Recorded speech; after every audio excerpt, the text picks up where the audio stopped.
And a very good afternoon, everyone, and welcome to today's USITT New at Noon.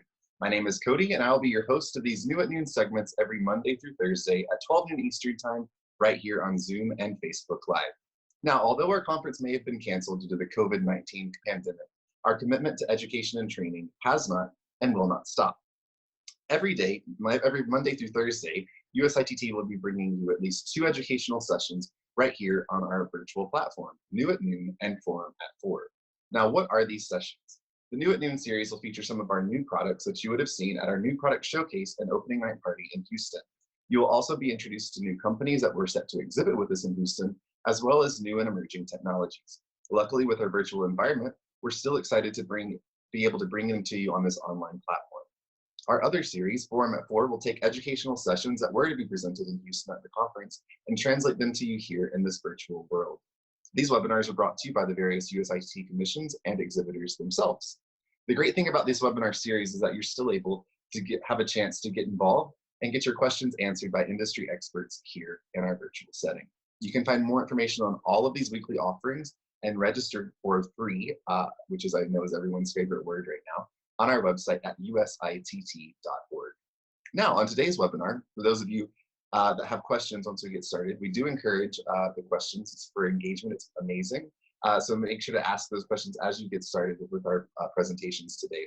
To do so, just use that Q&A feature. There's a little Q&A button at the bottom of your screen there. You can type your question in, and we'll get it answered live on this webinar. For those of you watching on Facebook Live, just leave your question in the comments section there, and we'll get those answered as well. If you see a question that you like, give it the thumbs up button that's beside of it, and that'll get that question to the top of the queue for us to answer. Today on New at Noon, we're very excited to have our friends from OperaMap with us to introduce their new, exciting, and creative software. We have Victoria Robertson and Hiatt, Bill Gregory, and Emily Wells. We'll welcome everyone to New at Noon. Victoria? Hello, here we are. Thank you, Hi. Cody. Of course. Hello, world, theater world, tech world. We're excited to be here. So we have our quick wave, and I think maybe we'll jump right in because we have our introductions coming up within our presentation. So of course, we'll do the Brady Bunch style wave, and then we can get started. The fun thing about our team is we're very spread out. I'm in California. Emily is in Houston. Annie is in New York. Bill's in Kentucky. And our other team member, Muntasser, is in Florida. Hi, Muntasser. We know you're watching. So great. And Cody is in Florida as well. So anyway, big shout out to everyone. We hope everyone's staying safe, and so glad, Cody, that you can keep this going for us. So should we dive right in? Absolutely. Go ahead and give it a start. Okay. So let me just get my screen share up here and get into presentation mode. So we're introducing to you today a very exciting startup called OperaMap. And as we will be explaining in more detail, this is a virtual space that we can use to enhance the theater world as far as saving time and money, and also being a creative development tool. So we're going to start with our introductions. You saw our faces waving, and I'm at the top of the list here, so I'll just explain who I am. My name is Victoria Robertson, and I am one of the co-founders of a virtual reality company that started in 2015 called World Travel VR. We were very active in the virtual reality 360 production space, starting with the airline industry. Cathay Pacific was our first big launch. And then since we've done some work for a lot of major hotel chains and some tourism travel companies such as Swiss Tourism and Iceland Tourism. So we've had some I dove into the virtual reality world, having been a video producer. And so that was great. I learned a lot about the technology, and I have some great partners. And then I'm also a professional opera singer, so I've been doing that for over 20 years. So I was on the board of advisors for Opera Hack, which we will talk about next. And that sort of got me introduced to this team, so I can merge my experience with the theater and the music world with the the tech experience that I have. So Emily. Hi, everyone. I'm Emily Wells. I'm a stage director and a producer. I currently work at Houston Grand Opera in Houston, Texas. We are so sorry that we missed you all coming to USITT here in Houston. We're really looking forward to that conference. I work at HGO in HGO Co., which is the Community and Learning Department of Houston Grand Opera. We do a lot of new commissions. Right at the moment, I'm producing 13 new works. And a lot of those wind up being site-specific works. Hi, Shayla, nice to see you. So a lot of those pieces really tend to go into different unusual venues. We also produce a web series here in HGO Co. called Star-Crossed. You can check that out on HGO's website, little plug for that series. But that kind of pushed me into some new and emerging areas of how arts are used online in virtual content, digital content, and things like that. And that drew me to Opera Hack. Annie. Hi, everybody. So I'm Annie Hiatt. I am a co-founder and the artistic and general director of Opera on Tap, which is a grassroots organization that is across the United States, and we have chapters in Germany. We've been around about 15 years, and we started with this idea of bringing opera out of the concert hall and into alternative spaces, and have really evolved since then. Back in 2016, we produced the first VR opera, which was a piece by Kamala Shankaram and Jerry Dye. And from there, we've really continued to explore how we can integrate these new emerging technologies into theatrical and operatic pieces. And that led me also to Opera Hack at San Diego Opera, where they brought together creative technologists and artists as a think tank. So we'll discuss that further, but that's me, and that's why I'm here. Hi, everyone. I'm Bill Gregory. I'm the founder of Anomalies LLC. We're an engineering development and consulting firm. We've done a lot of work with theater over the years, from projection technology to remote control set pieces and robotic pieces. But also we do software development, and we have a large project with the Defense Department doing modeling of indoor spaces and exploration of these spaces for training and mission rehearsal. And it looked like a really nice tool to fit with the OperaMap project. So I'm really happy we got involved. And then the last person on our team who is, we're watching virtually, Muntasir Syed, he is over there in Florida with Institute of Technology. And he is kind of heading up the overall tech umbrella. So he's working with the collaboration between Anomalies and OperaMap, and really just sort of guiding the front end and the back end and the user experience. So he's kind of handling a lot of that tech work that is so important. So Annie's going to talk a little bit about how we all came together from Opera Hack. Yeah, so just some background. So Opera Hack was really the idea of the wonderful folks at San Diego Opera. The idea being, how could we create solutions to support the opera industry using some of these new and emerging technologies? And not necessarily focused on what I've been focused on, which is more artistic projects, but really are there back-end solutions that could come and support, the evolution of opera as a performing art form, and with these technologies alongside that. So they brought together, sort of in the format of a tech hack, they brought together technologists and creative thinkers within the performing arts opera industry specifically to come together and brainstorm solutions for the opera world. And out of that, I think about 200 people applied and about 50 people were accepted into the hack. And we all came together last July in San Diego for 2 days and had these really 2 wonderful intensive brainstorming days to kind of come together and quickly create, some basic concepts, prototypes of solutions that could be provided. Our team very specifically just kind of came together after some broader brainstorming discussions, because we really landed in the same way as to the type of product we wanted to create, to help, with cost saving and things like that, for the opera companies that have these huge, gigantic projects that also need to tour in order to, create revenues. So what were ways that we could help them save costs and labor, time, resources. And that's how we kind of came up with our product solution, which we'll go into in further detail. Is there anything else? If you want to check out more about OperaHack, go to operahack.org because you can learn more about all the projects there. Yeah, and a shout out to Angel Mannion for leading up that whole OperaHack project. He got that grant with Opera America, which funded each of the 3 winners, and David Bennett, the executive director there, for supporting him in that project. So we're really grateful for this little seed money that's got us going. So let's move on. So what is OperaMap? Everyone wants to know. We are a virtual marketplace for event makers and performing arts industry professionals to share, produce, and present.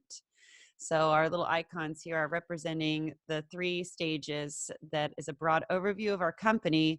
The first being we go out and capture theater spaces using technology that can combine photogrammetry and different types of scanning techniques to get a very accurate measurements and visualizations of a space. So in this particular company, we're focused on stages in the theater and the arts industry, opera arts as well.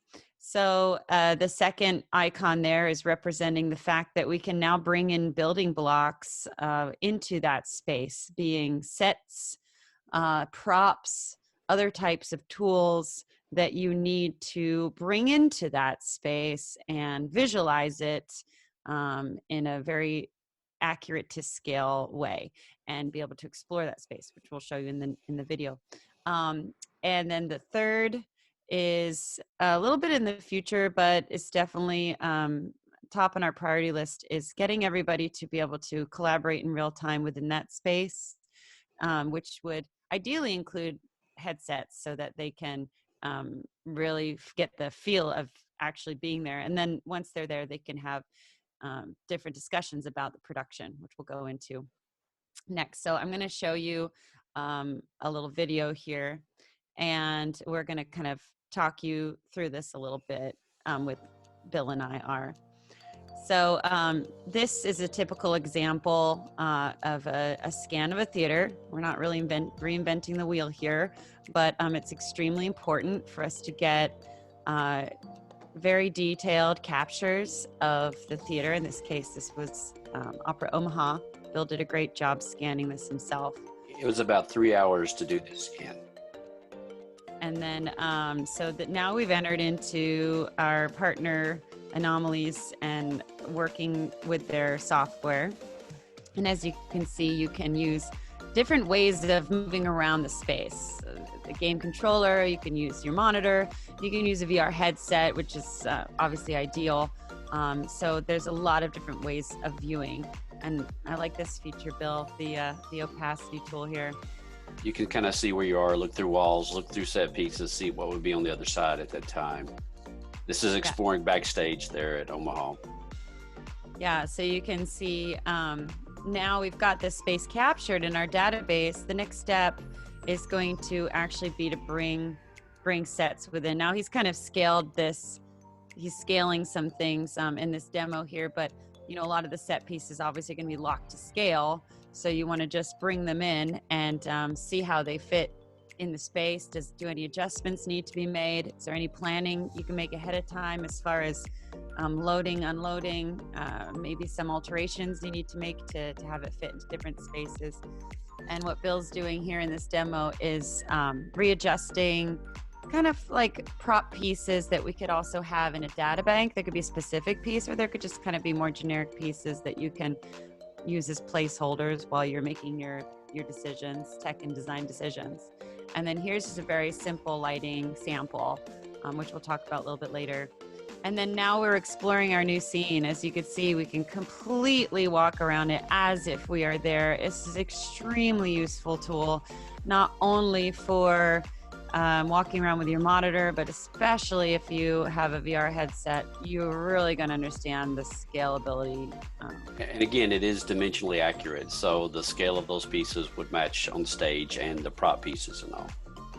And we're talking to the inch, right, Bill? Yes, exactly, to the inch. And again, once you have it in place, you can make the measurements of each piece, where they are in position to one another. I love this tool here, yeah, where you're measuring things out. I mean, what a great thing for marking, what a great thing for your tech crew. And then this ability to paint, so you can kind of mark out ideas, etc. It's really interactive, and I think it's going to be really useful. And then, of course, you can fly out into the house now and see what that's going to look like. Isn't that cool? If I do say so myself. So, so anyhow, Emily's going to discuss with you a little bit about the problem that we are addressing with this product. So as Annie mentioned, our team kind of formed really naturally as we started to identify a couple different problems that are out there in terms of touring productions, opera houses that are renting productions from theater to theater and things like that. And some of my designer friends will know the frustration of having incorrect, incomplete, or inconsistent CAD drawings or Vectorworks drawings of theater spaces in different cities that they've worked in. Taking the time and money and all of the effort that it takes to communicate creative ideas. Sometimes the simplest method is being able to show somebody and walk them through a simple idea. There's really no centralized system for information from theater to theater. I know Opera America has worked on trying to develop a database, but that's hard to update. And then LORT also has sort of a list. There used to be, for people who have been on tour and on the road, there used to be a database there, but that has fallen out of use as well. So there's not really a current tool that technical directors, designers, producers can use to look at spaces and compare apples to apples. And then if you're looking at bringing in a production from one theater to another, will that production fit from space to space? Will it fit through the loading door in its broken down pieces? Is there super huge loading dock door, but then you have to go through a regular 8-foot by 6-foot doorway to get onto the stage? You know, questions like that. And then travel, which is huge right now in this time of COVID-19 and social distancing. I saw in the news this morning that JetBlue is requiring all passengers to wear masks for travel.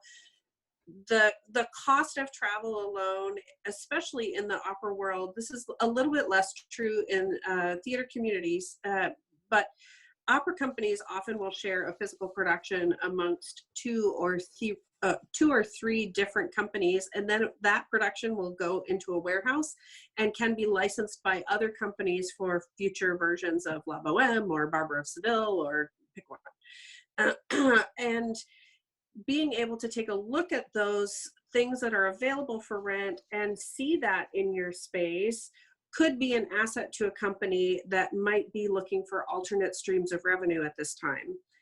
And you might be sending 6, 8, 10 people off to Europe on a 4 or 5 day trip to go take a look at a production, walk through that. And that costs money, that costs time.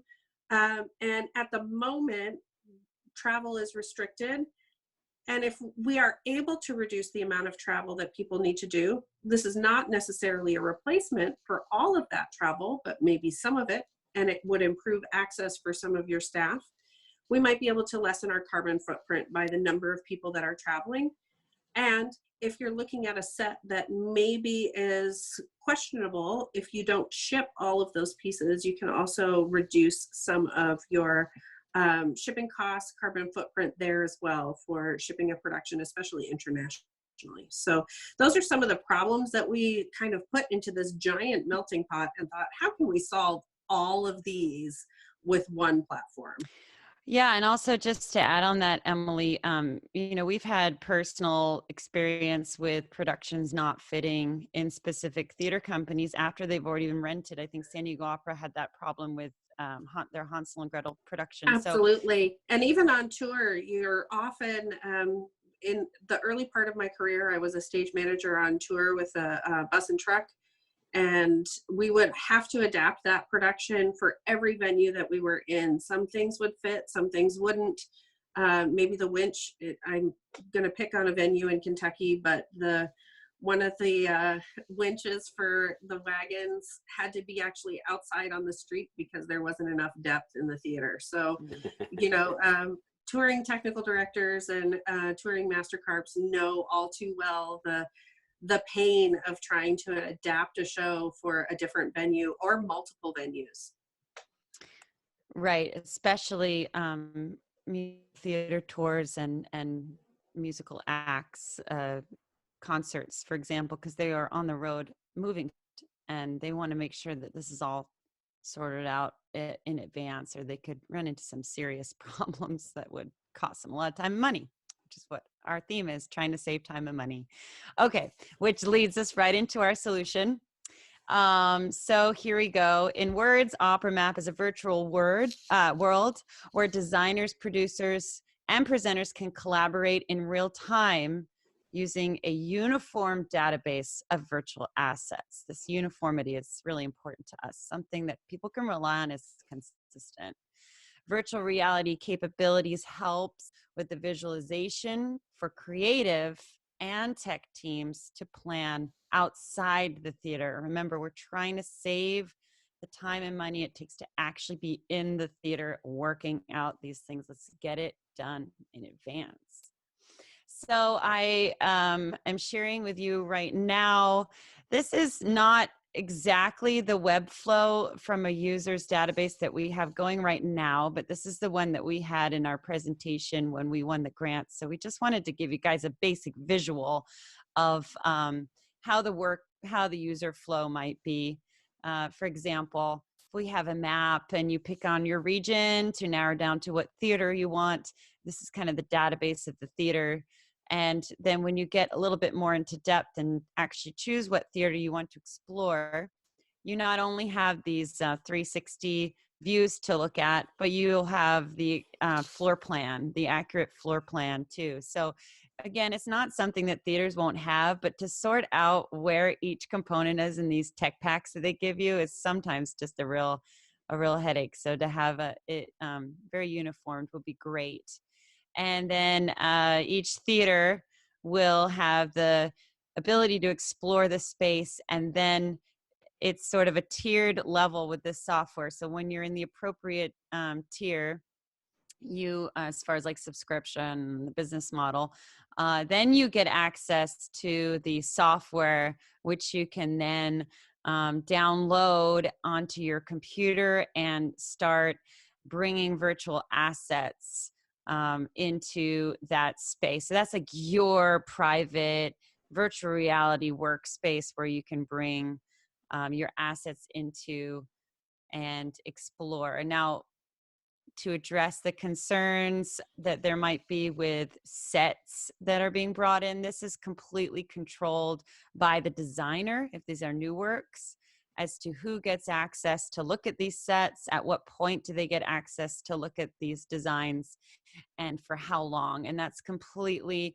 in control of the designer, which is really important for us to protect everybody's property and to make everybody feel really comfortable using the platform. So we are making sure we're working on that. Bill, is there anything else here that you wanted to add? Or? No, that's exactly it. Again, as you were saying, this for protection, we can also just use primitives, spheres, columns, boxes. Right, that's a good the point. Generic pieces to be put in for spacing and sizing, right. and those types of things. Exactly. Each user will have an account that they can have their representation of their theater. They can upload the photos and all the required things for their page, and then the users will be able to see their page in this uniformed format. This, again, just a nice visual showing you how cool it can look on glance to see what the different theaters that are available. And this is such a great tool as well for the theaters because they want to sell their spaces, right? So, so again, it's a great place for them to be present. And Annie's going to talk about the beneficiaries. Beneficiaries, yeah. Yeah, I mean, I think theater is, right at the top level there. It's a really exciting sales tool that we're putting together because I think it, it gives people so much of a deeper knowledge and understanding of their space. And it also, by mere fact of it being a virtual platform, it opens up the possibilities for people to kind of shop theaters and see what might work for whatever production they're trying to sell. I mean, certainly as a producer, that's something that I'm really excited about, to kind of have a in-depth view of all of these different possibilities, opens up possibilities for me and my creative teams. So that's really exciting. Certainly for designers, it's a wonderful tool in terms of being able to cut down on their own business travel in terms of moving production that they may have designed for one company to another company in another place. I think they can get a lot of work done, in advance of actually having to show up physically for that. And there were designers who were on the panel at OperaHack who were particularly very excited by the prospect of having to travel less. So that was kind of cool. And I think, in terms of the designers being able to shop their own kind of designs, this is a tool that could be used for them. I don't know if we can move to the next slide. We have kind of an idea of where we think this can go in terms of the scale of users. Certainly companies, producing companies, this is an amazing tool to interact with presenters, potential presenters, and theaters in terms of saying, here is this production we have, this is what it will look like in your space. So that is just an exciting tool. Certainly, as we mentioned, set designers, stage managers, and directors being able to kind of don a headset and virtually walk through their production as they're building it. That is a really exciting possibility. There are things that we continue to see, the software will continue to evolve, and we think, there could be modules and add-ons for lighting. Certainly, again, the touring show aspect of how do we share productions, how do we license existing things that are sitting in our warehouses collecting dust. And on top of that, coming more from the nonprofit theater world, marketing and development teams, this is an incredible boon for them and tool. I remember Emily and I were discussing the possibilities of, having donors actually tour a new production that was still in development and was still in need of funding, before it was even built, physically to scale. So I think there is just a huge amount of opportunity for a cross section of people working in the performing arts industries with this. And I think as we look at how we can expand this into the theater space beyond the opera space, very few regional companies actually work together on co-productions because their theater spaces are so physically different. And I do think having a tool like OperaMap would provide a little bit more collaboration opportunity for those theater companies to say, okay, well, maybe our two proscenium spaces are not quite the same, but how can we create a design that would work for both theaters, and then look at more co-productions between regional theaters, which used to be far more in use than it is nowadays. A couple of things I want to point out in the list here. One, another prospective user would be just education in general, teaching these skills in a university setting or something. Really good tool for students to use and instructors to kind of let them try out spaces and try their designs. The lighting specialist here, I want to say on the lighting tools that the current lighting tools we have in there are more or less placeholders. They're not, I know there's a lot of nuances and of doing really great lighting. So it's not trying to give you a photorealistic rendering of it, but it lets you at least put placeholders in that. Another thing that's in the pipeline for this is posable avatars. So you could come in and pose an avatar as an actor would be standing at that point. And we are putting it where you can scan their costumes and actually costume the avatars. Yeah, that's cool. From a stage manager and director point of view, you can, one of our goals is to get to the place where you can hold a virtual rehearsal on the actual set. Instead of in a rehearsal room with tape on the floor and all of those things, you can, especially useful when you're looking at a cast replacement and that cast member maybe is not able to travel, they're finishing up a production elsewhere. You can start holding a virtual rehearsal. That is one of our goals for the platform, is that it takes you all the way through from design phase all the way through to production and reproduction. Yeah, exactly. So, excellent. So, carry on, Emily. Okay. So as Annie mentioned, this project was developed at OperaHack, which was held out in San Diego last summer. San Diego Opera applied for an innovation grant through Opera America, and those grants really go to companies that are looking to push the boundaries of how art and technology can merge, or really sort of the next big idea. As we know, theater, opera, the arts, performing arts in particular, always need to be pushing the boundaries and moving things forward as technology increases, and using all of those methods to increase our audience capacity and attention. Houston Grand Opera and San Diego Opera and Opera Omaha, all three have been our beta test houses. So we're looking forward to working with Santa Fe Opera as soon as we're able to travel and restrictions are lifted. They are our next beta house, and we're looking forward to scanning that beautiful outdoor amphitheater with the huge stage that looks over the mountains there in Santa Fe, with that modular back wall. What amazing challenges for the scan, but really will test the boundaries and the uses of what we're able to do with the platform. So thank you to all of our partners. And keep in mind, to make this relevant, what's happening to today in today's time. Of course, we started this, in the summer of last year, but we didn't realize quite how important it's going to be now that this pandemic has happened. We want to make plans for when theaters can reopen again, for when audiences can gather again. We don't really want to wait to make all those production decisions till that green flag is waved. So to be able to have a tool like this where we can start making some of those decisions without having to be in the theaters that might be closed right now, I think it's going to be really a good tool to keep the theater world moving. Some people have to change productions last minute. Some people have to, change decisions as to what productions to shift around. So I think that this could be very good for that as well. Okay, so I'm just going to talk a little bit about, am I on the thing, Cody? Yeah. You're good. Okay. So just the basic traction and milestones here, as I mentioned at the title page. So milestone 1, which we're pretty heavy into right now, is creating the actual platform, front end and back end, and also gathering enough theaters for our database. So we are looking for more theaters that are interested in this to come on in our beta testing phase. So please let us know. We'll tell you how to contact us.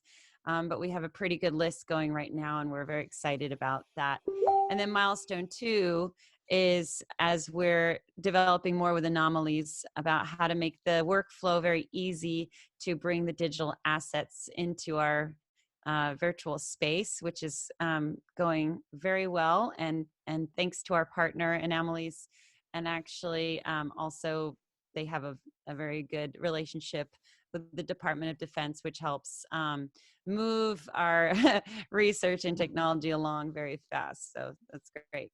And then step 3 here, 3 and 4, is really getting into a nice, easy workflow for the the ability to collaborate within the virtual reality space in real time. We're talking real time. So stick a headset on. You can be in different places all over the world, and you could be on the same Omaha stage or San Diego theater stage, discussing your production options or your rehearsals, etc. So that is that's the gist of our workflow right now.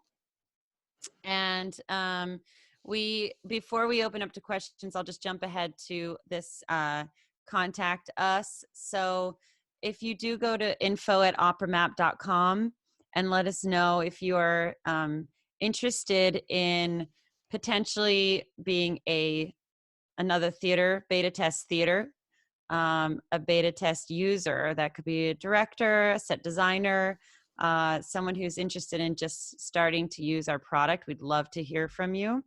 And that's how you can contact us there. Anything else? Oh, I guess that we can say that our launch date isn't set yet, but we're pretty active in this beta test phase right now, so that we can really have something for you guys to try as soon as possible. But that's why it's important to reach out to us. Anything else, you guys, while we're wrapping up our own presentation? Anywhere we can share the video to anyone that wants to see it or talk to someone else about it, the little concept video.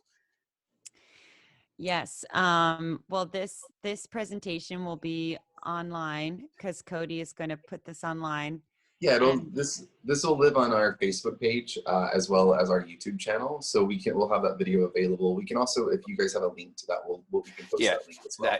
That's what I'll send you the link, so you actually can have the direct link to the video, not embedded in the presentation. Perfect. Yeah, that'd be awesome. That would be great. Yes. So we'll get all that information posted on our social channels just following this today, and then you guys can share that as you wish. And I just wanted to say before we jump into question and answer, because we do have some questions from the viewers.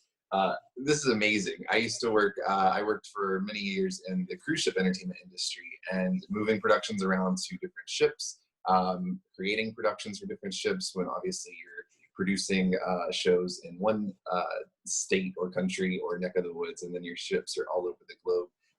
It's an amazing piece of technology, that something that's founded in the opera niche market that can really be expanded to entertainment and live events as a whole is amazing. And it's also so cool, odd, weird, I don't know how you say it, but that this was all started obviously pandemic, and this is something that is so usable and tangible and needed at this very moment. So it's a really cool piece of technology.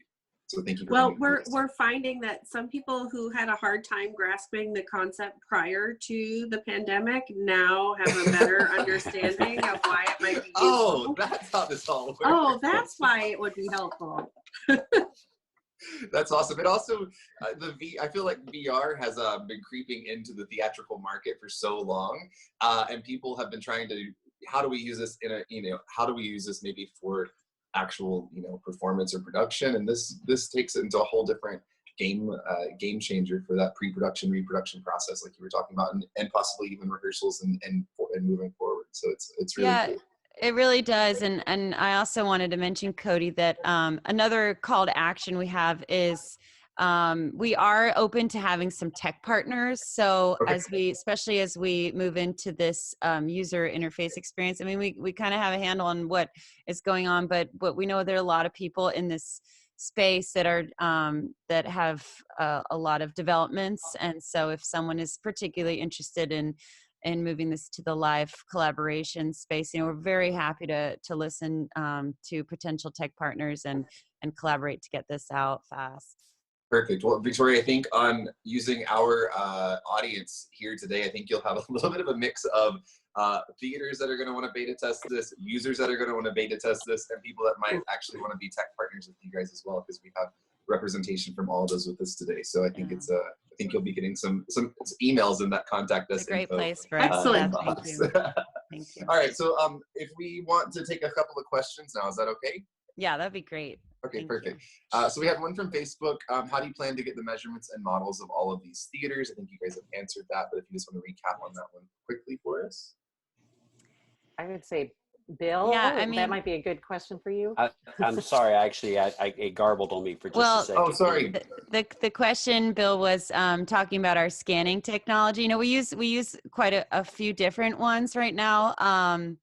So I mean, we're always sort of a little bit like not going into too much detail right now. But Bill, do you want to just kind of give them a Yeah, broad no, idea? we can use a variety of techniques. We can use real estate type scanners for when they're doing virtual tours. We can use some LiDAR type scanners. We have structure from motion type scanners. So it depends a great deal on what's needed, what you're trying to scan, what the venue's like.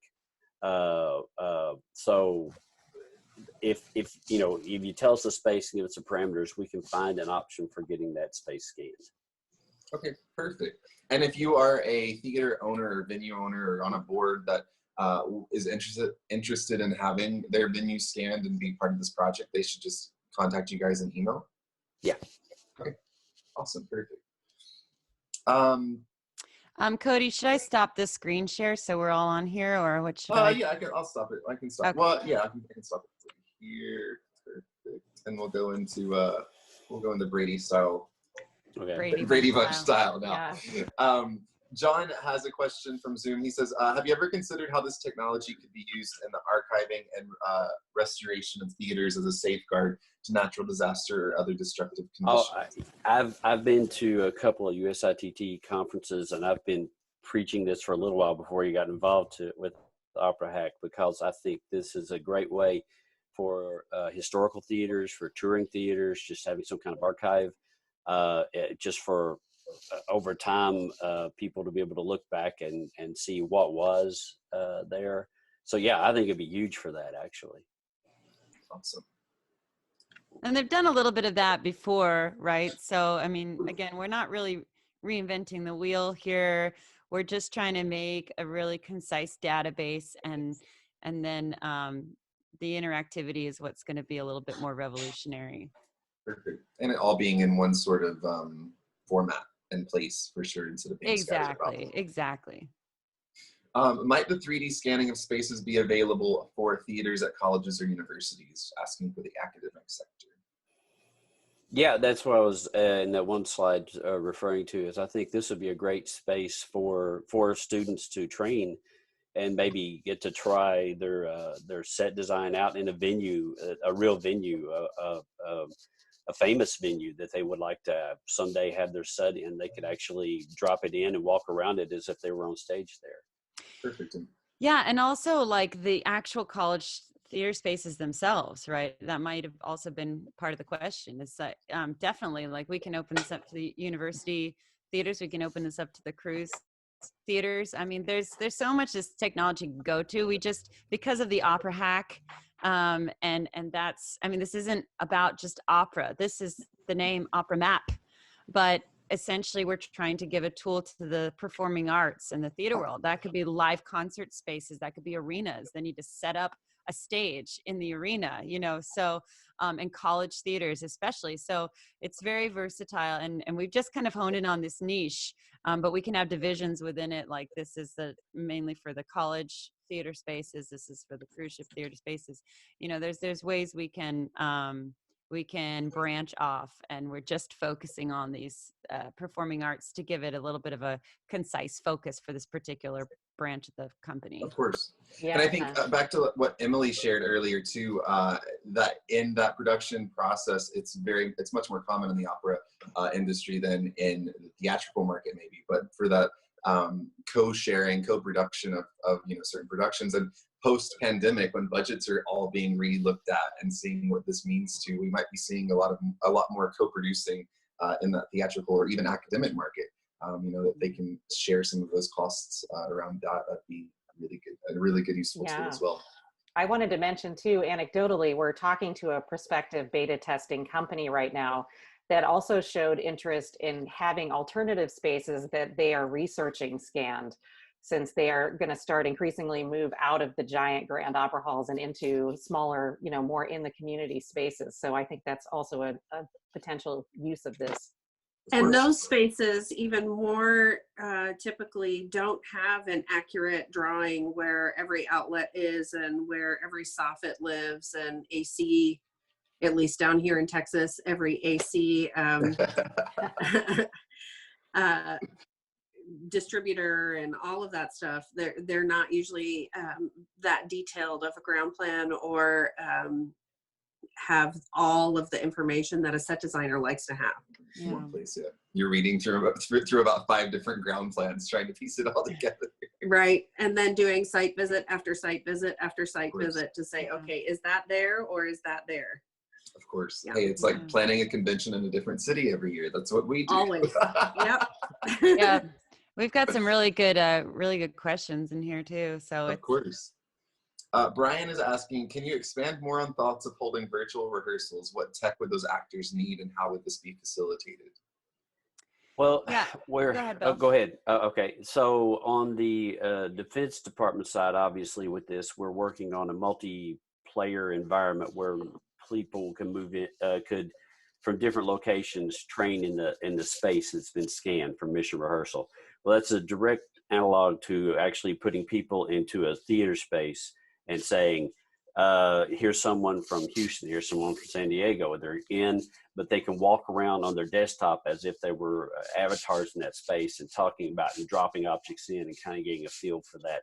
That is there, and it's something we're working on already on the DoD side that, again, will just translate as we get it together. Yeah, and I think part of the question too is like, what are they going to need, to make this happen? Well, yes, you can just be your avatar within the space using your desktop, and being able to interact with the other avatars within the desktop. But to get the full use of what we're thinking of, it'd really be advantageous to have a headset. In that case, these don't have to be extremely costly, like thousands of dollars per headset, but Bill, maybe you can fill them into the different levels of tiers that they could, as far as hardware, if they want to do the virtual reality interactions. Yeah. So initially, right now, we've tried several headsets, and it's really just getting the system in place to make them work within the software. Right now, a cheap WMR Windows mixed reality headset is around $200 some, I think. That plugs straight into your PC, and you can put it on right now, walk and look around the space from your desktop, and not a really elaborate desktop at that. But as we go further, we can have like an Oculus or something, or you could do a Vive and set up the lighthouses and walk around on your stage if you needed. We even have a VR backpack that you can put on, and then you're untethered and walk the entire space without having anything on you at all. Without cables. Yeah, exactly. So you walk through the entire space open as if you're in there, and you get down and looking under. It's a really neat experience to do it. Another thing on the avatar side, we can customize the avatars with a scan of the person's face. So you would be looking at the other person, but it actually would be that person on the stage. Mm-hmm. Yeah, and that's sort of like, remember, this is like phase 3 and 4 where we're hashing out the details of actually like interacting with the other avatar as far as the rehearsals go. So we can answer that question in a little bit more detail if you give us your email, like as things progress. We'll be happy to do that. Awesome. Our next question comes from Donald. He says, could a designer import a CAD or Vectorworks cast or SketchUp file into your virtual environment of a set? Yes, what you'll need to do though is export it as an OBJ. As long as you can export it as a watertight OBJ, meaning it's enclosed and already textured, then it'll come in and colliders will be attached to it. It'll drop right in as a piece you can walk around and move and scale and so forth. Oh, so if they do the design in that, then yes. And or they can go ahead. Sorry, go ahead. Go ahead. Or you can download, or you can get models from like Thingiverse, TurboSquid, things like that. If you're just wanting to drop in various things that you find, they go straight in right now. Perfect. And that would carry all the attributes with it if it's saved in that file format, right? Yes. Okay. It would. Perfect. Another question says, when you scan the site, is the site in real scale, or is there conversions that have to be done in the back end of the technology to scale it? No, the site is in real scale from the scan. And you'll notice in the Omaha scan especially, I mean, if you want to scan a space, clean it out a little bit, let's get the lighting good, because equipment and stuff gets scanned. Now, equipment doesn't translate always well. That's why some of the structures in the back wall look a little, you know, odd. But if you want to scan it, it's real scale to the space, accurate to about 98 to 99% on all dimensions on it. So yeah. I noticed even in the video representation there was some gaff tape on the back of a wall or something. So yeah, it literally picks up everything. Yeah, it does. It picks up everything in the room. So if you don't want it to be in there, don't leave it in the stage when you're scanning. So yeah. So between productions, we obviously have had advantage of scanning between productions. That is the sort of scheduling thing to talk about. But I mean, especially now, since this is the time to do it. I mean, if you're a theater and you're listening and you want your space scanned, I mean, please reach out to us. And if you can get those, I mean, of course we have to travel there, but there's people that we know in every city that we can reach out to that have the ability to do scanning. So we can try to make something work for you while the theaters are sitting there, sadly unused right now. Okay, perfect. That's good to know. And then we have another question. What is the upfront cost for a company to join in the beta test phase? So that has a little bit to do with the size of your theater itself. We're basically trying to, in the beta test, cover the cost of the scan, like the hard cost of the scan, and so it might be a little bit more of a one-on-one question when you give us a little bit more of details about your theater. I don't want to just yell out a price right here and then have that like be inaccurate, but you know, it's not going to break the bank. And we're, as part of our beta test, we're actually including like a complimentary certain amount of months for you to completely access your scan and share it with people and use it. So that's kind of part of the package that you get as well as a beta tester. Awesome. I think that wraps up our questions today. Did you guys have anything else to add before we wrap up the webinar? I just noticed Bill posted the direct link to the video, which is now on the Zoom chat stream. Perfect. So you can pick that up there. Great. I will get that over to our team as well, and we'll get that posted on our Do you think we should give out a number too, just in case, you know, just to have, is there a second way of contacting us? So I'm just wondering if that might be a good idea. Yeah, of course. Okay. So who wants to give out their number? Dumb. I nominate Emily. Well, maybe we can have a way that you can contact Cody. If you reach out to us and for some reason you don't hear back from us in a day or two, you know, I mean, everything should be just functioning fine, but I always like a second way for people to reach out to us. Yeah, of course, you can always reach out to us at USITT and we can get in contact if for some reason. And if you want our number, he can give you. Of course. He'll be our moderator. No worries. Well, thank you all. Thank you for taking the time today to join us and tell us about this product. Like I said, I think it's amazing and especially relatable to what we're all going through right now. So it's a great piece of technology to keep developing, and I know it's going to move forward quite well. So thank you so much again for bringing it today with us.